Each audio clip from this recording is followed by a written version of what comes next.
Hey, I'm Tamara Kendacker, and you're listening to The Decibel from the Globe and Mail. So there's been a pretty long lull on the federal politics front, and Parliament isn't coming back until November 22nd, but on Tuesday, Prime Minister Justin Trudeau finally gave us something to talk about. Inside Rideau Hall in Ottawa, he announced his new 39-person cabinet. We've talked quite a bit on the show about how the most recent election gave us more of the same, but through their cabinet choices, the Trudeau government is signaling that they are going for something different this time around. There are now women at the top of the vast majority of the most significant portfolios within cabinet. So that is big. I'm thinking about defense. I'm thinking about foreign affairs, finance. Those are really the top of the pile. There are new faces, some very surprising promotions, and a couple of interesting demotions that suggest the government is changing its approach to some of its priority files, like the country's defense, the climate, and Canada's place in the world. Parliamentary reporter Marieke Walsh is on the show today to take us through it. You're listening to The Decibel.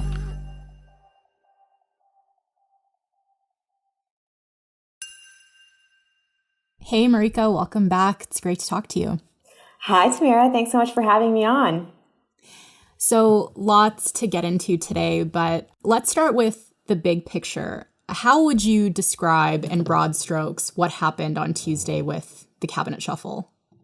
I would describe it as a really big reset. We saw not a lot of change or almost no change from the election, and now that change is coming in the cabinet shuffle. And the Prime Minister has chosen to put new faces at the top of almost every file that's important to his government in terms of making good on its election promises, but also that are the real trouble spots. And in that case, I'm thinking most about defense.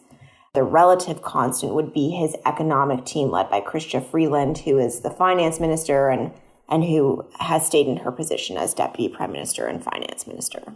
I want to ask you another question, and this may be really obvious, but for people who aren't like politics junkies, why does it actually matter who holds cabinet positions? Who the government puts in what cabinet positions is a very strong signal, both of their priorities in this new mandate, but also in terms of how seriously they're taking issues. And so, for example, on defense, if you look at the challenges they've had and the crisis that the Prime Minister acknowledged is within the culture of the military, if they had left Harjit Sajjan there, the message would have been that they don't see this as something that needs to be fixed or addressed, and they're happy to kind of let it just kind of continue to spiral. Because they are now putting a woman in charge who they view as extremely competent, who really, they believe, rose to the challenge of the vaccines procurement in the last mandate. That's Anita Anand. And actually, the Prime Minister called her the Minister of Vaccines. They're signaling that they mean business. And so it's one of those things where political junkies and nerds like me in Ottawa get really excited about the who's who. But for the average voter, it's really about what it means about what this government will do and what this government cares about. So do these people actually have the power to decide on their own, like what kind of policies to prioritize, which direction they want to take their portfolio in? Like, how powerful are they? Because it kind of sounds like a lot of this is about sending a message to the public. I mean, depending on who you talk to in Ottawa and depending on which columnists you talk to, some will say that these ministers are puppets for the PMO, that really they don't have their own power. I think that's a bit overstated. I think when you look at, for example, what Jonathan Wilkinson was able to do in environment and climate change in the last year, despite the distraction of the pandemic, he really brought in some significant new policies. Yes, you have to get the buy-in from the Prime Minister's office, but that's our system of government.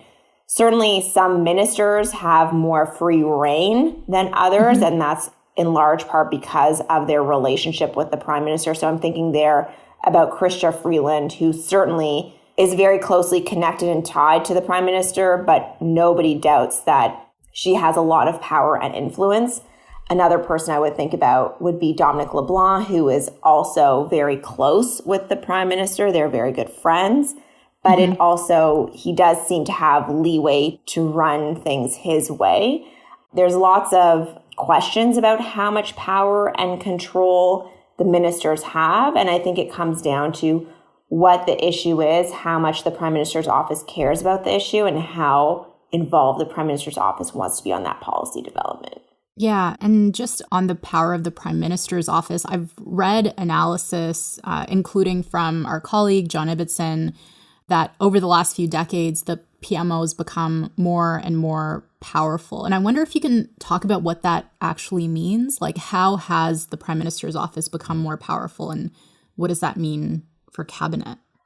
Well, what it means is that we see fewer ministers who have their own centers of power within government. And it means that there is a lot more sign-off and say from the Prime Minister's office on the comings and goings of ministers and on, even who is doing interviews and who is not doing interviews and what statements are put out there. There's no doubt that there is a lot of control from this government from within the Prime Minister's office. And it's a continuation of what we saw under Stephen Harper. I think John Ibbitson sort of ties it back to Pierre Elliott Trudeau, so Justin Trudeau's father, and this kind of intensifying concentration of power. I think, though, it's also come at a time where there is so much focus on the leader and where the leader is the party in so many ways. And especially in the case of Justin Trudeau, when he was elected and when the Liberals formed government, it was really on his coattails. And so that alone ensures that he has a lot of say over how things are going, because the political careers of most of his caucus were in large part thanks to him. I think that's changed a little bit in terms of the power dynamics within caucus, because we have increasingly heard that after 6 years in government, the Prime Minister's controversies and scandals made it more difficult to campaign. But there's lots of different factors that add into that power structure. All right, so a bunch of stuff happened with this cabinet shuffle. The size of the cabinet went up from 37 to 39. 30 people are getting new jobs. You've talked about some of the changes already, but I wonder, what are the new portfolios that have been created?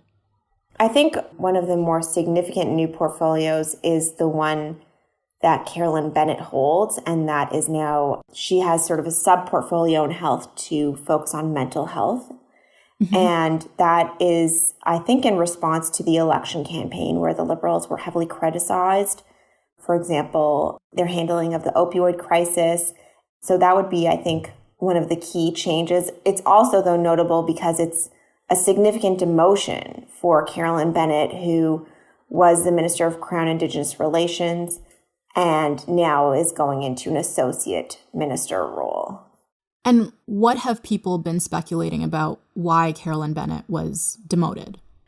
It's seen as a demotion because it is a sub-ministerial portfolio, so it's called an associate minister, and it's a hiving off of part of the health file into its own separate area. And it's not at all to underplay the critical importance of mental health, but it is a smaller profile and a smaller role than what she had at Crown Indigenous Relations, where she led a big file on really what the government has called its most important issue, which is reconciliation. Is it at all maybe related to the controversy around the text message that she sent to Jody Wilson-Raybould? Certainly, she had some challenges in that file, and there were calls for her to be removed after she sent that disparaging text message to Jody Wilson-Raybould. So there were certainly challenges in that file, and Mark Miller, who now took over Crown Indigenous Relations, is really well liked and is viewed as very competent and effective on this file. So I think certainly there's a few things at play. The Prime Minister did not want to talk at all on Tuesday about why he demoted people and did not want to talk at all about why he removed people.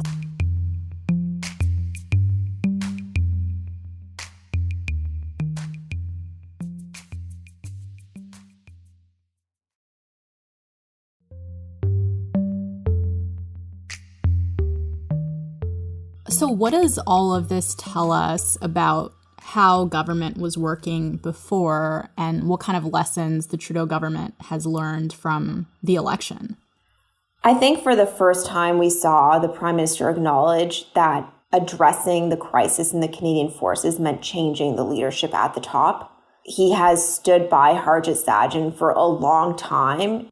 Harjit Sajjan is politically very important to the Prime Minister because he's a big fundraiser for the Liberals.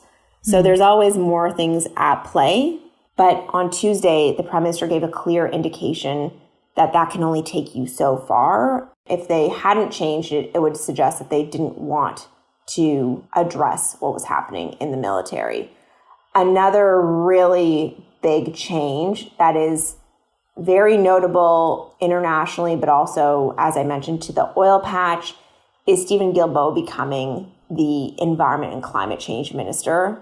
Mm-hmm. The signal that sends is that they plan to do much more on climate change. And the Prime Minister said that again on Tuesday. He made it very clear that they plan to be more aggressive on the climate file.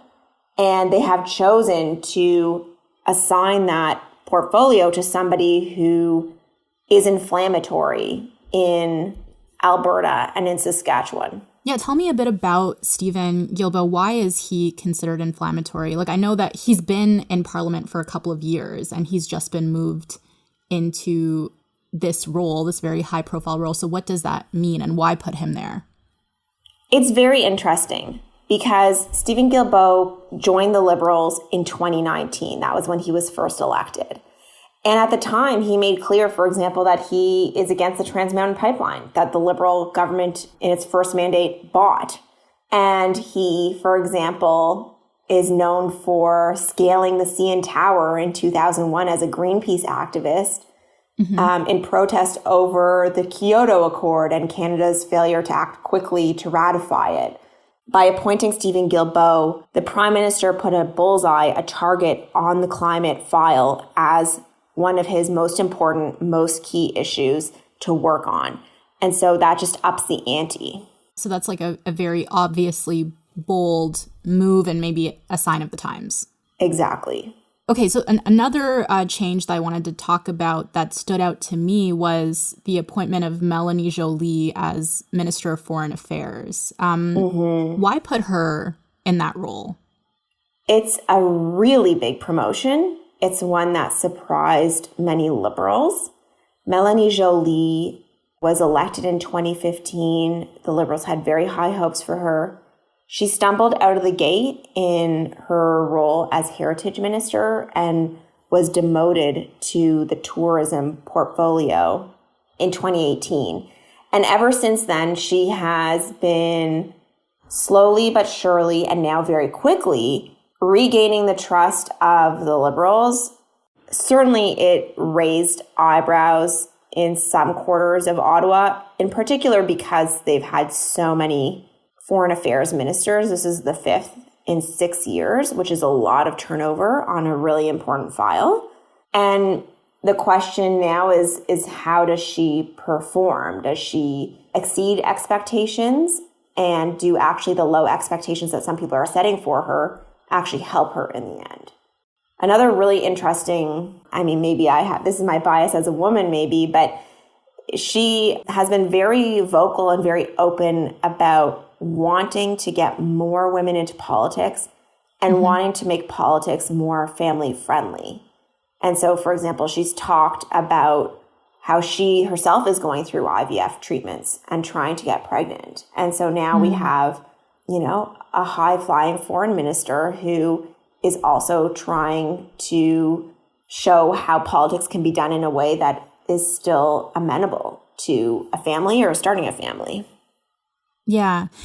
I wonder, though, what is the signal about the approach that the Trudeau government's now taking towards foreign policy? Like she said, I think that they're going to approach foreign policy with, quote, humility and audacity. And I saw people were kind of laughing at that comment because it's unclear what that means. What does that mean? Canada use the word audacity. But yeah, what does this appointment tell us about their approach to foreign policy? I think it only tells us that they were feeling fine to make a change. I think it's really We actually don't know a lot about their foreign policy priority. And I guess we'll see that with the mandate letters, but it is not necessarily crystal clear, I think, for quite some time, how the Liberals plan to act in this area. And then I'm also curious, what does this all mean for Marc Garneau? That's the $1 million question. Yeah. He was the foreign affairs minister. He was a leadership contestant against Justin Trudeau when Justin Trudeau won the leadership. He is a very well-respected politician and former astronaut. One of the sort of Ottawa rumor mill stories is that he has been offered the post of Canadian ambassador to France. Mm-hmm. That's a similar approach that the Liberals took when they were moving Stéphane Dion and John McCallum out of cabinet in their first mandate. So it's possible that that is the case, but we don't know yet how that will play out. And I think certainly of all the changes, that one likely ruffled the most feathers and by far was the most surprising. Yeah, I am really curious to see what's going to happen with Marc Garneau. I wonder if you can talk about how rankings work in cabinet. We talk about demotions and promotions, but what is the significance of these kinds of moves? Like, are we positioning people to become leaders or, what does that mean? So there's a few things there. Certainly, there are now women at the top of the vast majority of the most significant portfolios within cabinet. So that is big. I'm thinking about defense. I'm thinking about foreign affairs, finance. Those are really the top of the pile. And what it means, and this actually goes back to Jolie's appointment, is that when you're looking at sort of the next steps for the Liberals, the longer the Prime Minister is in power, the longer people are going to wonder how long he lasts. And so we've seen that the potential leadership contenders are now, I think, all in very senior positions within government. So François-Philippe Champagne is somebody who is often talked about as a leadership contender. He is in innovation science, which is a significant economic file in which he has the power to hand out a lot of money if he so chooses. Mm-hmm. And then, of course, Chrystia Freeland. She is clearly a favorite within cabinet, and she is also talked about as a leadership contender.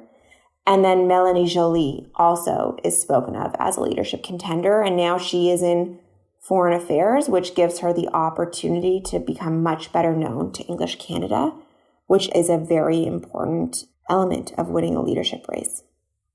Okay, what are your final thoughts? All of these moves put together, what do you think they tell us about the next phase of the Trudeau government and what its priorities are? My final thoughts are that we've barely talked about health, which I actually think speaks to how much the government wants to move on from the pandemic. They did appoint a new health minister, Jean-Yves Duclos, who was the Treasury Board president. And he will be tasked with negotiations on health transfers and also, of course, with sort of seeing Canada through what's hopefully the last phase of this pandemic. But I think it shows that, yes, they want a capable manager in health, but they want the big movers and the big moves in government to be coming in other files. And then there is this question of the economic file. It's the file that the Prime Minister has been most criticized on by people like the Conservatives. And it's a file where he kept most of the same ministers. So I'm thinking about Carla Qualtrough in employment, Chrystia Freeland, François-Philippe Champagne in industry.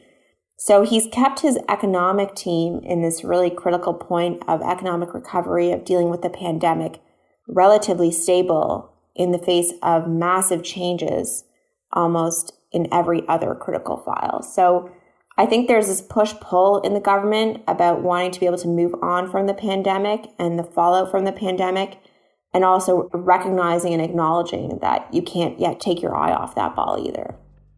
Marieke, thank you so much for making this super interesting. I really appreciate it. Thanks so much, Tamira. So before we go, a quick update on a story we talked about on the podcast last week. Alberta's referendum on equalization, where Albertans cast a ballot and a non-binding vote about whether the language on equalization payments should be scrapped from Canada's constitution. Alberta Elections has released the official results, and in the end, 61.7% of voters supported the motion. However, turnout estimates suggest only 39% of eligible voters showed up at the polls last week. What this means for Premier Jason Kenney and his ongoing quest to get the federal government to change its approach to equalization remains to be seen. And that's it for today. I'm Tamara Kandakar. Our producers are Madeline White, Cheryl Sutherland, and Kasia Mihailovich.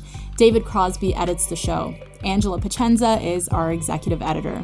Thank you so much to Marieke Walsh. You can find her on Twitter at Marieke Walsh. If you want to reach us, you can email us at thedecibel@globeandmail.com. If you want to reach me, I'm on Twitter at Anima_TK. If you haven't already, hit that follow button wherever you're listening so you never miss an episode.